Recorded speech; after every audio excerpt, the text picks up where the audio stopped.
How's it going, YouTube? When I built this camper, I built it around off the grid sort of camping. I'm not one for going parking on a field surrounded by other people. I'm a bit of a loner. I prefer to park up somewhere. So when I'm doing that, I've got no hookup lead, no power coming from anywhere. So I've designed this around solar. So we've got a mixture of the split charging and the solar power and low consumption electrics in there. I was wanting to design it so the battery lasts, and I've done quite a good job of that actually. But since I've stopped using this as my daily vehicle, I've started to come across a little bit of a problem. The vehicle battery. I've got no charging on the vehicle battery.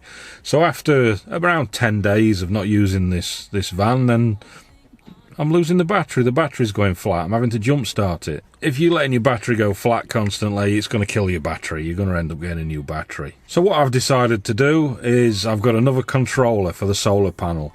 That controller will look after the vehicle battery and the leisure battery. So what we'll do is I'll get this van inside. We'll have a look at the current system, what we've got, and then we'll fit the new controller. Let's do it.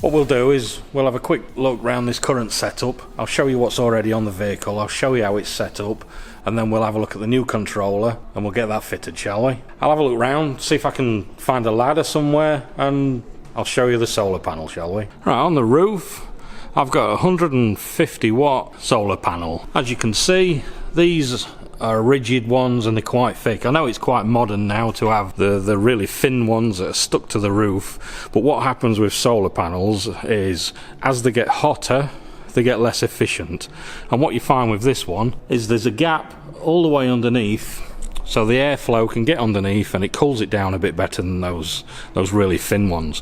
I've fitted a roof rack to this, look, it protects it so no stray branches from trees rip it off. What I might do eventually is widen these two bars further out, turn that panel 90 degrees and fit another one in parallel at the side of it to make a 300 watt setup. But for now this will be okay. If anybody's wondering, it's stuck down with Sikaflex, and believe me, that's not going anywhere.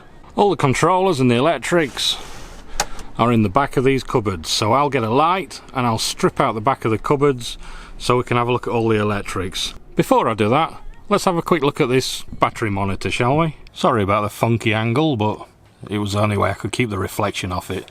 This is the NASA BM2 battery monitor. It's designed for the marine application. I know a lot of people like loads of dials and buttons and switches and stuff all over the campers, but I didn't want that. I wanted to keep it clean. So I've used this. This tells us the state of the batteries and nothing more, which is exactly what I want. Over here I've got some switches which do the lights.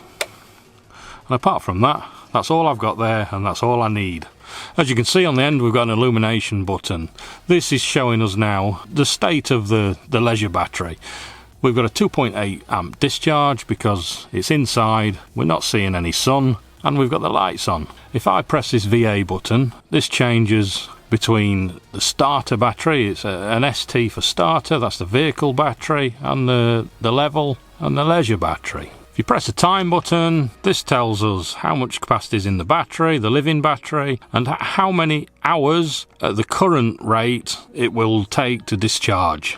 This one is the clever one, which is the good. This is the amp hours. What this does is from the initial reset, which you can do anytime you press and hold this, it'll say whether you're in a positive charge amp hour or a negative discharge. What that means is over an average, say a week, you're charging from driving, you're charging from your solar panel, you're charging from your charger, but you're also discharging because of your fridge, you're discharging because of your lights and everything else, and this will give you an overall number, charge minus your discharge. So it'll tell you whether over a period of time you're losing power or you're gaining power. This, I've not reset this in about 6 months. So you can see over a 6-month period, I'm in a 463 amp hour positive state. So I'm putting more into this battery than what I'm taking out. That is a really useful piece of information, because then you'll know if your solar panel's big enough for your application. Right, so what I need to do is I need to put this bed down so I can get to all this properly, these 2 cupboards, and I'll strip the back of that out so we can have a look at what's in there now. I'll see you guys in a minute.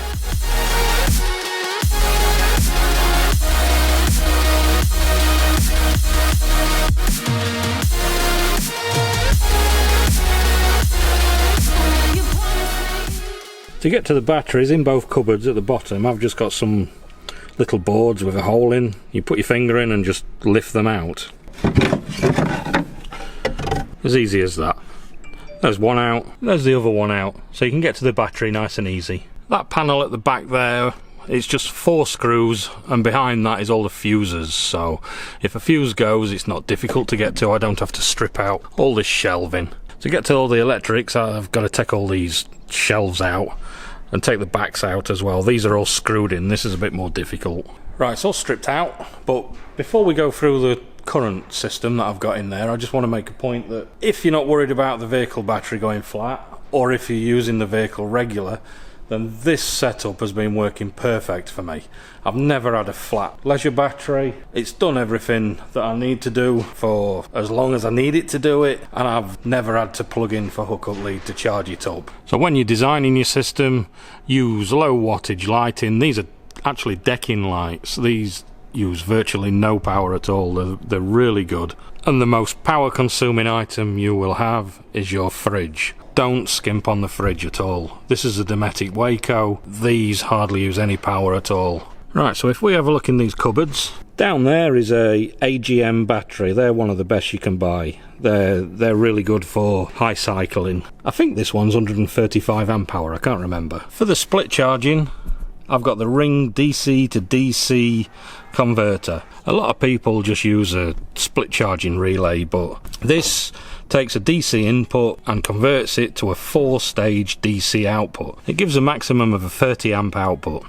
This also takes input from the solar. This is the main component that I'm using now for the solar and split charging. You can go through a lot of parameters to make it choose the priority between the solar or the engine. You can set in the cut-in volts and the cut-out volts of when it starts up on the engine. There's a lot of settings you can go through on this. I'm not going to go through this right now, but this is an excellent piece of kit for solar and split charging. Right, in this cupboard we've got the other half of the battery. Down there is a consumer unit for the 240. There is a Joyrite 4-stage charger for 240 volts for when it's plugged in. And I've got some fuses there on my super tidy fuse labelling system. And for the purpose of the video, behind this flap I've got a hookup lead which you can put 240 onto the vehicle. The only problem I've found so far with this Ring charging system is you've got an input from the solar panel, an input from the alternator or the vehicle battery as such, and it gives an output to the leisure battery, a 4-stage output. What it doesn't do is give an input from the solar panel and an output to the vehicle battery. So my vehicle battery goes flat over time. I know a lot of people will say, oh, why don't you fit an isolator to the battery so when you're not using it, you just isolate the battery. I could do that, but I don't want to do that, because every time you isolate the battery, turn off the battery, you're losing your security system, your alarm, and I'm losing all the settings on the radio. So every time you turn it back on, it'd be a pain in the arse to set my radio back up. So I'd rather keep that battery topped up. So I'm going to experiment a little bit today and fit a new solar controller and see how it goes. Give me something to believe. I've got this system. I bought this originally with the panel before I got the Ring set up. This is the system that I was going to fit. This has one input from the panel and 2 outputs to 2 separate isolated batteries. So you've got an output for the vehicle and an output for the leisure, and you can set a charging ratio between the two. You can either have it 50-50, equally charge both batteries, or a 90% one and a 10% another, or it's got a programmable feature on it where you plug a PC in and you can program the perimeters how you want it. I'm going to set this up so we've got 90% going to the living battery and 10% going to the vehicle battery, so hopefully that'll keep it charged up. The only problem I can foresee is when this sees a raised voltage on the vehicle battery, it thinks the engine's running and it'll start charging from the vehicle battery to the living battery. But we can play about with the settings in that and hopefully get a balance so it doesn't actually kick in unless the alternator is running. So looking at this, we've got two main components. We've got the charger itself. It's got a positive and negative in the middle two for a solar input, and then battery 1 output, battery 2 output. We've got a control display and a cable that goes between the two, and that's about it.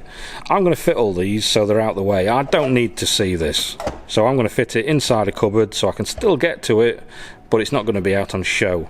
This I'm going to find a home for as well. I'm going to have a look now, see if I can find a home, and then I'll pretend that I'd had it already planned and we'll cut into that sequence. Right, this controller I'm going to fit down there, right at the bottom down there, on that bit of wood there at the side. And this display I'm going to fit inside the cupboard up on this wall so I can get to it to program it if I want to, but it's not out on show because it's an ugly thing. Right, so to wire it up, I've got to take the solar input out of this ring unit. This is going to be used just for split charging from the vehicle, and move it across to the new controller. I've got both sets of batteries already wired in here. I've got the vehicle battery and the living battery, so what I'll do is I'll take some links from here to the new controller so it'll tag straight into there. These are already fused, there's some fuses down there. These are already fused, so I won't need to fuse the new controller. Right, it's a bit of a squeeze in there, guys, so there's no way I can video this. I'm just going to have to get on with it, get this wired in, and then I'll come back to you guys when it's all in and done. Right, I've just temporarily wired it in for now. I've come outside just to test it. I don't know if you can see, but it's a horrible, dull day. I've disconnected the solar from the ring charger, so you can see now it's got an error. It'll go to sleep in a minute, and what it does is when I start the vehicle, that'll all clear and it'll wake up and it'll start charging. Right, here's the new controller for now. What I'll do is I'll wrap all these wires up and I'll thread it through and put it in the proper place in a minute. We've got a 0.28 amp charge, which in summer this panel I can get about 6 amps out of it. Just to confirm, there's the NASA control, and that's showing the same, a 0.3 amp charge. If we press this center button, that shows the voltage in the first battery, which is the living battery. Then it shows the voltage on the second battery, which is the vehicle battery. That's the temperature. That's just the temperature of this. It's got a little temperature sensor there, and then it goes back to the solar. We can go through different menus. This will give us like an overall amp hour and maximum amp hour. It's got lots of different settings. Same with the batteries. It's got the amp. It can tell you a record of how many amps we've put into it, the minimum voltage it's been, and the maximum voltage it's been. So what I'm going to do now is I'm going to get all this tidied up, get it all fitted properly, and then we'll have a look back. Now, I forgot to mention, I fitted a fuse this end on the vehicle battery because we're pushing back power that way. We need it fused this end, and we need it fused that end because when the engine's running, we're pushing power this way. Right, so down there I've got the charging unit fitted. I decided to fit the control in the back of this wardrobe just so it's out of the way, but you can still get to it if you need to. It's in that one, look. Right, that's everything back together. There's one more job I need to do. I need to reset this, so I can check back in a week or a month, and I can make sure we're putting more in than we're taking out. So that's that all done. Remember, this is just an experiment. I've got to make sure this is still working all right. It's going to keep up with the vehicle battery, keep that charged enough to start it if I leave it for a couple of weeks. The old system that I showed you at the beginning, that works perfect for off-the-grid camping. I went away loads of times last year, 3 or 4 days at a time, and I never ever plugged in. Even when I got home, I never plugged in, and I've never turned the fridge off either. I've just turned it off about a month ago, just because it's winter and I've not been using it. The only reason I've changed this system is because I'm not using the vehicle as much now, and the battery keeps going flat. So we'll try it out. I'll run it like this for a bit, then I'll do an update video later on, and we'll have a catch up and see how it's been doing, see how everything's been coping. So if you're not subscribed to the channel, subscribe below, like the video, and I'll see you guys later in the next video. Cheers.